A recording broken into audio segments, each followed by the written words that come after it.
نہ کرو بحث ہار جاؤ گی، حسن اتنی بڑی دلیل نہیں۔ زیوکار، کاہل، نکمے، بیکار، سست اور نااہل لوگوں کا خود احتسابی کی بجائے ناکامی کا ذمہ دار تقدیر، نصیب، مقدر اور قسمت کو ٹھہرانا ریت اس نگر کی ہے اور جانے کب سے ہے۔ اس طرف سے آ کر قسمت اور صرف قسمت کے راگ الاپنے والے ہاتھ کی لکیروں، ستاروں کی چال اور طوطے کی فال پر سر پھینکنے والے یہاں دلائل پیش کرنے کے بجائے ہمیں قصے اور کہانیاں سنائیں گے، ہندوستانی فلم مقدر کا سکندر چلائیں گے اور ایوان میں بیٹھے باشعور لوگوں کو ماموں بنائیں گے۔ لیکن میں ان کی کوئی فلم چلنے نہیں دوں گی اور دلائل سے یہ ثابت کروں گی کہ کامیابی قسمت سے نہیں محنت سے ملتی ہے، کیونکہ پھول یوں ہی کھلا نہیں کرتے، بیج کو دفن ہونا پڑتا ہے۔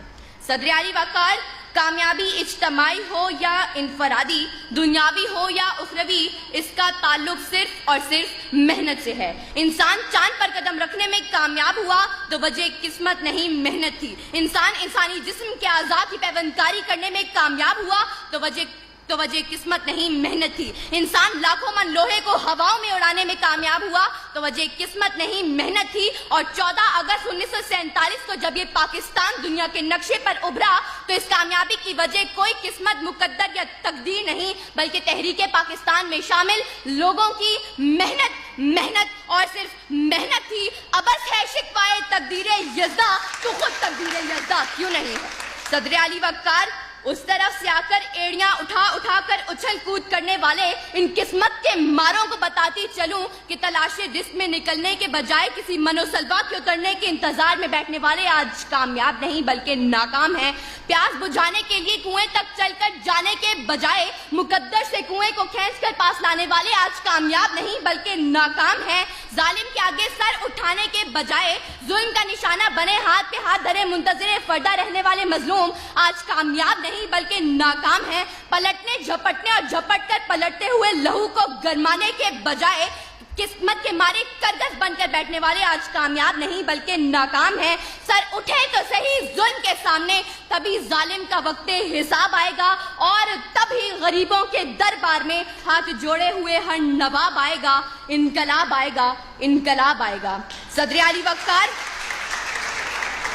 وقار، اگر آج ہم نے کامیابی کا صحرا محنت کے سر سے اتار کر زبردستی قسمت کے سر پر رکھ دیا تو یاد رکھیں کہ طوفان میں موجوں سے مقابلہ کر کے کشتی کو ساحل پر اتارنے والے ملاح کشتی کو قسمت کی لہروں پر چھوڑ دیں گے اور اپنے ہاتھوں سے چپو توڑ دیں گے۔ منزل کی طرف گامزن متحرک قافلے اپنے سفر قسمت کے قدموں میں ڈال کر جمود کی چادر اوڑھ لیں گے۔ یہ طلباء و طالبات ہاتھ کی لکیروں میں گم ہو کر کتابیں پڑھنا چھوڑ دیں گے۔ جد و جہد، محنت، کوشش، کام اور بس کام کے فلسفے کو چھوڑ کر فٹ پاتھ پر بیٹھے عامل، بابا نجومی اور بنگالی جادوگروں سے ناطہ جوڑ لیں گے۔ اور آج کے اس مباحثے کے منصفین، مقررین کی تیاری، دلائل اور محنت کو دیکھ کر نمبر لگانے کے بجائے آخر میں اول، دوم اور سوم آنے والوں کے لیے قسمت پڑی کھول دیں گے۔ سچ ہے جو بات سرے دار سنائی جائے، ایک نہیں ہاں کئی بار سنائی جائے، یہ جو قسمت ہے، مقدر ہے، نہیں مانتی میں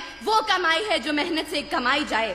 صدر علی وقار، اگر میرے ان تمام دلائل کے باوجود اگر اب بھی کوئی قسمت اور صرف قسمت کے راگ الاپتے ہوئے مقدر کے کچے گھڑے پر بیٹھ کر دریا پار اپنے مہیوال سے ملنے کی طلب رکھے تو اس کے لیے اتنا ہی کہتے ہوئے اجازت چاہوں گی کہ بے عمل دل ہو تو جذبات سے کیا ہوتا ہے، دھرتی بنجر ہو تو برسات سے کیا ہوتا ہے عمل لازمی تکمیل تمنا کے لیے، ورنہ رنگین خیالات سے کیا ہوتا ہے۔ شکریہ۔